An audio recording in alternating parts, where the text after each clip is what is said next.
First, Disney just had its best box office in years, but now they're giving away movies for free. Then the vibe-coded social network where humans don't talk, but their AI agents do. And finally, alcohol sales are crashing everywhere, except for one drink with a hidden 90% profit margin. Oh, shaken or stirred, Jack. That's a T-boy. This is Nick. This is Jack. It's Tuesday, T-Boy, Tuesday, February 3rd, and today's pod is the best one yet. This is a T-Boy. The top 3 pop business news stories you need to know today. Breaking news as we're recording. SpaceX is acquiring Elon's XAI. Just happened. Which means SpaceX is also acquiring Twitter. So Twitter has more layers of ownership above it. Now it's in like outer space at this point. I don't even know who owns Mars owns something at this point. But first, Nick, trivia. In 2019, there were 9 $1 billion movies at the box office. How many of them were neither prequels, nor sequels, nor origin stories, but original movies? I'm going to say Shrek, and Shrek 2. Exactly. There were 0 because of Disney, because of our first story. Let's hit it. For our first story, Disney's Bob Iger probably just announced his final earnings as CEO. But Disney's not even a movie company anymore. No, they're not. And we know because of High School Musical.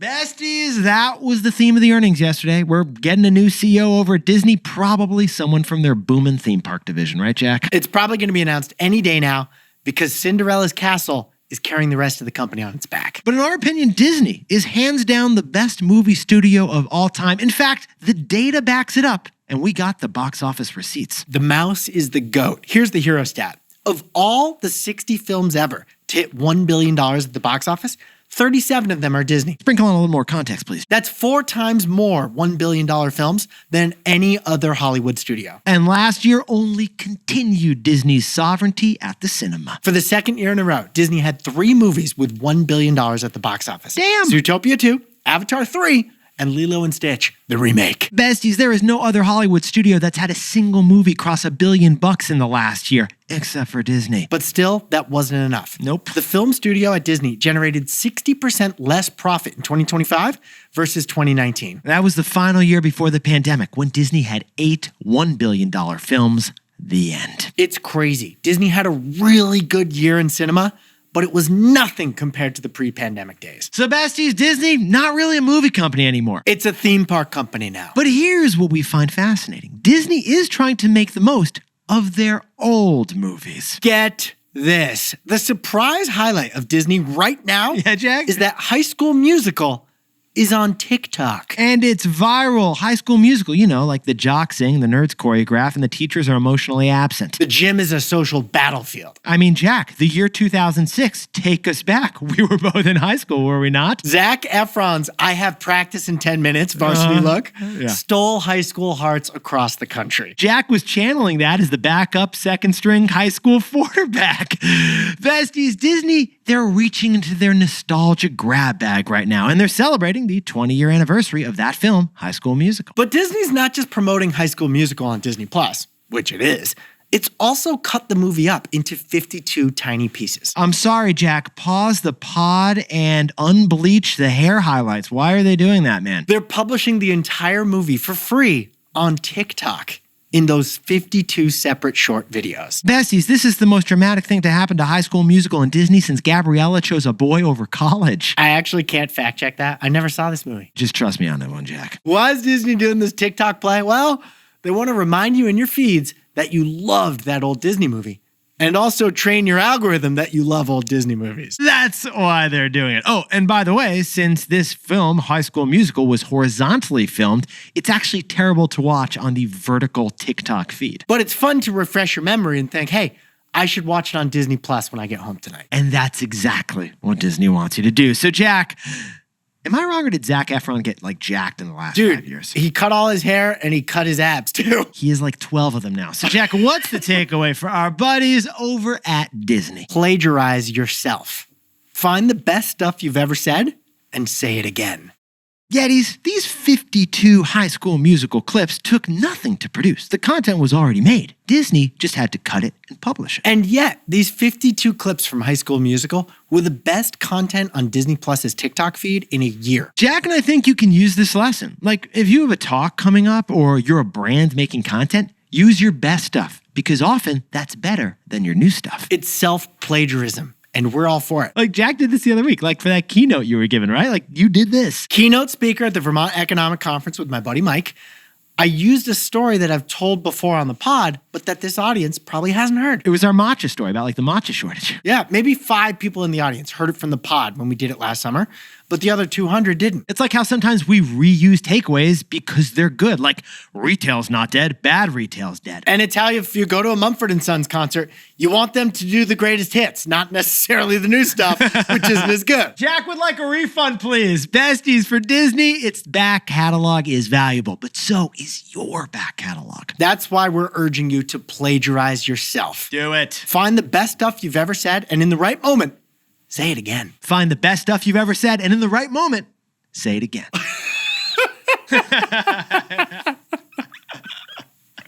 Nicely done.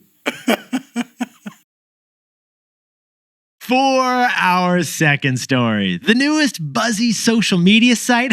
Oh, sorry. It's for AI chatbots only. And these agents talk about us. They're human masters. It's called Moltbot. Moltbot. And it's less of a business, more of a social experiment. And it's all that anyone in Silicon Valley can talk about right now. Now, besties, if you are an early adopter willing to spend hours setting up something that might save you time, then you already know about AI agents, don't you, Jack? Doesn't that perfectly describe a certain type of person? I'm not that type of person, which is why at this point I'm just using a chatbot, something that will answer questions and do simple tasks. But one step up from that is the AI agent, which will do entire multi-step projects and do them autonomously to completion. Nick, if I had an AI agent, I'd ask it to take all my future flights that I have booked and move my seat from the window seat to aisle, and it could do it. Or if you had an AI agent, you could ask it to cancel your wireless account with Verizon, switch you to AT&T, and get a free iPhone along the way. It can do it. It's like a 12-step process, but you gave it your username and password. It does the whole thing for you. Or an actual use case for the AI agents we're about to tell you about. They actually got a bot to use a fake voice, call a restaurant that was not on OpenTable, and get a reservation with specific food requests included. That's an AI agent that deserves a promotion. Gluten-free, everything. Now, last week, one guy created an AI software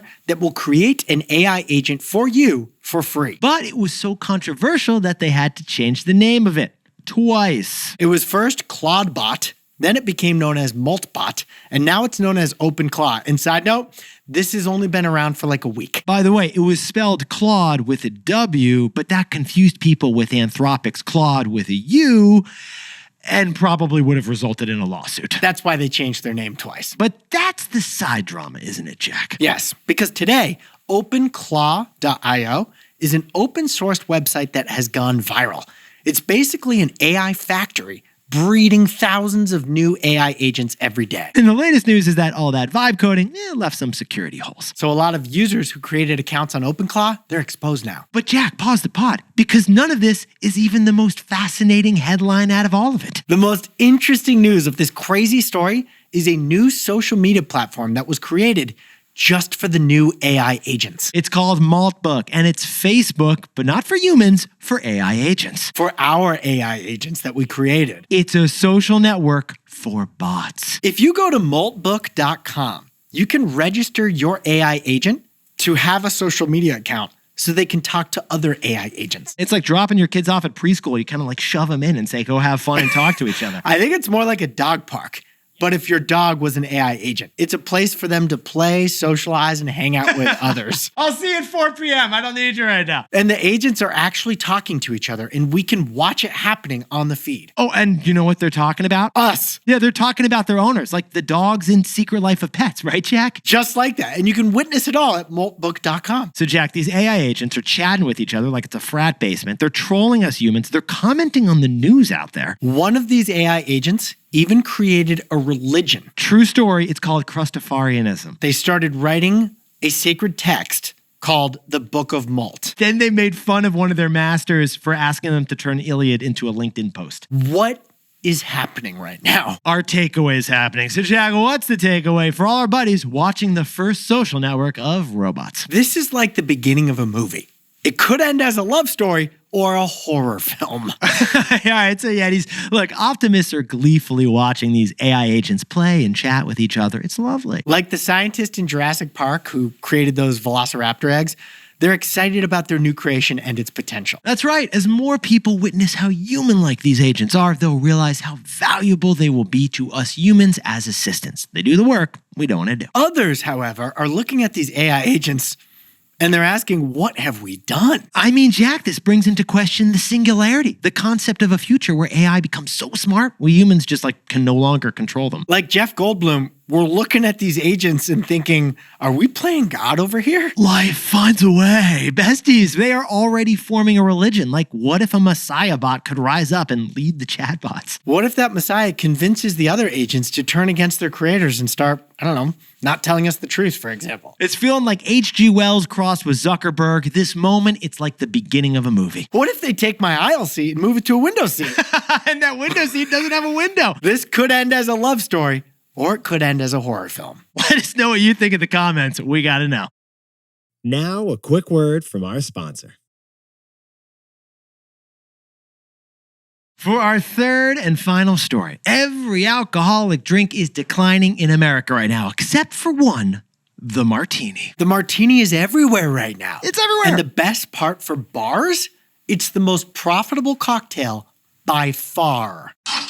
Yes, it is. All right, now, full disclosure, by the way, I enjoy a Oaxacan Old Fashioned or a Bourbon Negroni. I'm not a martini guy. Jack. I'm still on the IPA train. I'm like the only one still here. Jack's enjoying like a warm Merlot by himself at the corner of the bar. No. But we do have experience with the martini. 2 ounces of gin or vodka, 1 ounce vermouth, and 3 dirty olives that taste like they were drowned in the Mediterranean Sea. The martini's origin is disputed. Some say it goes back to the California Gold Rush. To the town of Martinez, California. Others say it was created around the same time, but in Italy. Home of the martini vermouth, which is included in a martini. But the big boost came from Bond. Yeah. James Bond. Third book, Moonraker, great read. He orders up a vodka martini, twist of lemon, shaken not stirred. Today, the martini is the only cocktail with its own emoji. And it's the only cocktail actually growing in America right now. Because get this, 3 years ago, the martini became the second most ordered cocktail in America after the margarita. 2 years ago, the espresso martini went viral. And now the trend of the martini has even jumped into the food category. Martini chicken, dirty martini salad, dirty olive tortellini, all on menus. Jack, what was Hailey Bieber's fashion accessory that she wore at the Met Gala? Not a handbag. She walked the red carpet with a martini in her hand. And according to Bloomberg, despite dry January, martini sales are actually up in the last month nationwide. So on the demand side, consumers are bucking the trend.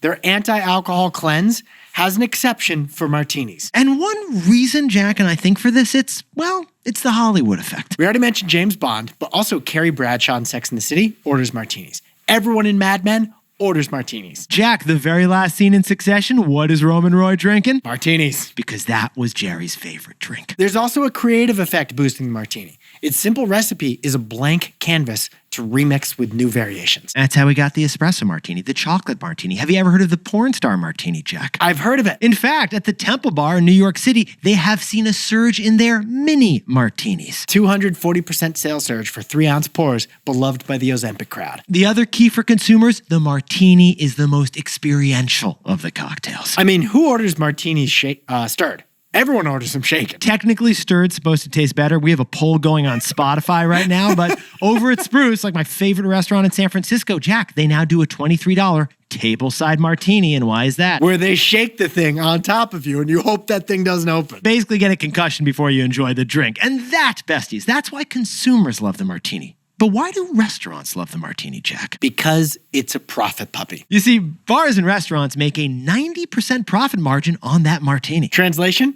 That $20 martini is $18 of pure raw profit. Jack and I dove in T-Boy style, and the reason for this is fascinating. Gin and vodka both are way cheaper to produce than whiskey and tequila are. Because whiskey and tequila require strict ingredients to distill, and they must age for years. In wooden barrels. Inside other wooden barrels. Gin and vodka, on the other hand, can be produced with just about any type of starch, no aging needed, mass production, boom, bing, ASAP now. Jack, walk into your local liquor store and that top shelf of gin is $50 a bottle. But the top shelf bottle of whiskey is $150. It's just way harder to produce whiskey. That's why when you look at a restaurant like Buffon in New York City, Martinis make up 50% of their sales at the bar, but a vast majority of the profits. So saloons are offsetting some sales declines overall for alcohol with high-proof martini profits. Gin smells like pine needles to me. Because you're drinking too much warm Merlot, Jack. So, Jack, what's the takeaway for our buddies? Ordering martinis at the Connaught Bar and loving those martinis. If your industry faces headwinds, find your martini. Yetis, this martini moment, it isn't just a phenomenon. It's a case study in finding opportunity. Because every part of the alcohol industry is suffering. Beer, wine, liquor, and yet the martini is persevering. Despite all this talk of a dry January and Gen Z's end of alcohol, some bars are seeing profits up thanks to the martini. The martini is a reminder that if every trend is against you, it doesn't mean you have to give up. No, through a clever combination of luck and creativity, the martini is saving the bar business. James Bond and Sex and the City helped, but so does the remix strategy that led to the viral espresso martini. So, besties, if you're facing an uphill business battle right now, take a seat, relax, and find your martini.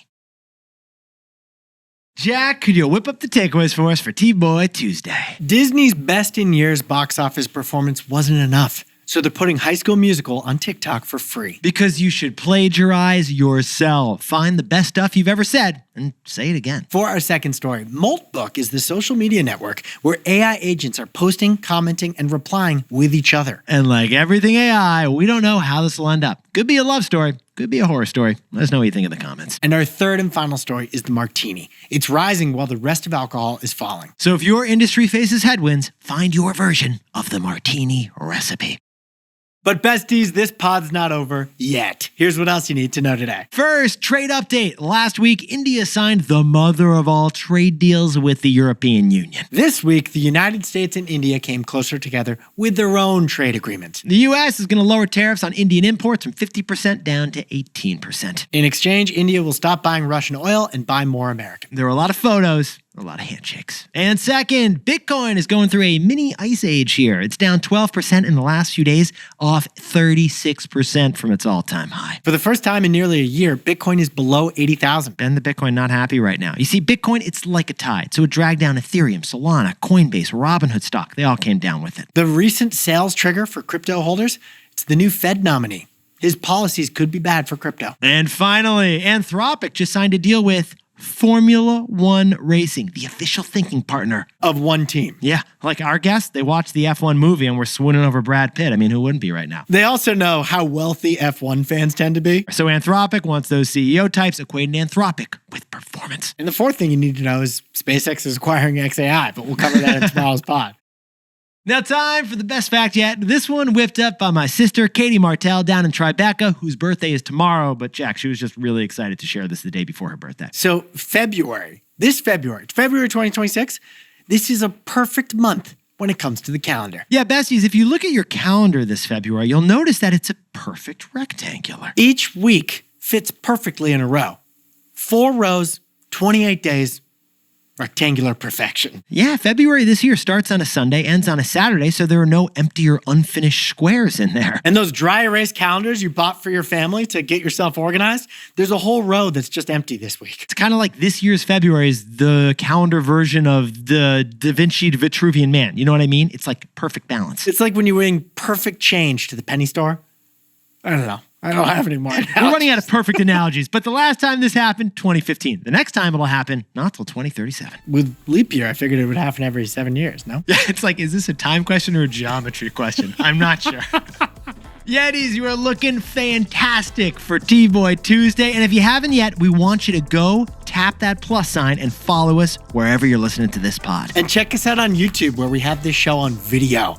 And you can see my lower body vest that Nick ripped on me for. It's amazing. The material's actually growing on your body, Jack. At some point, we have to see a doctor. This podcast lasts longer than 4 hours. Contact your doctor. Don't let it cover your Costco Nike sneaks. And Jack and I will see you tomorrow.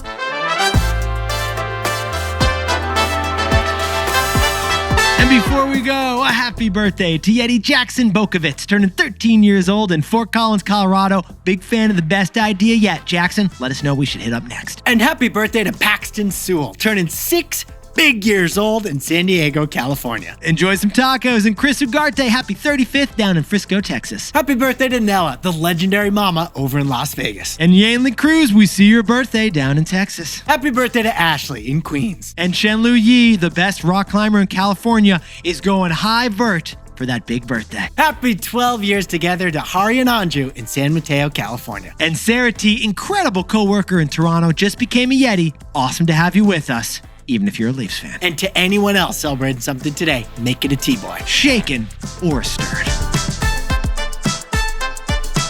This is Jack. I own stock of Disney. Nick owns stock of Nike and some Ethereum. We both own stock in Robinhood, and we both own some Bitcoin. Ethereum named Ethel, Bitcoin named Ben.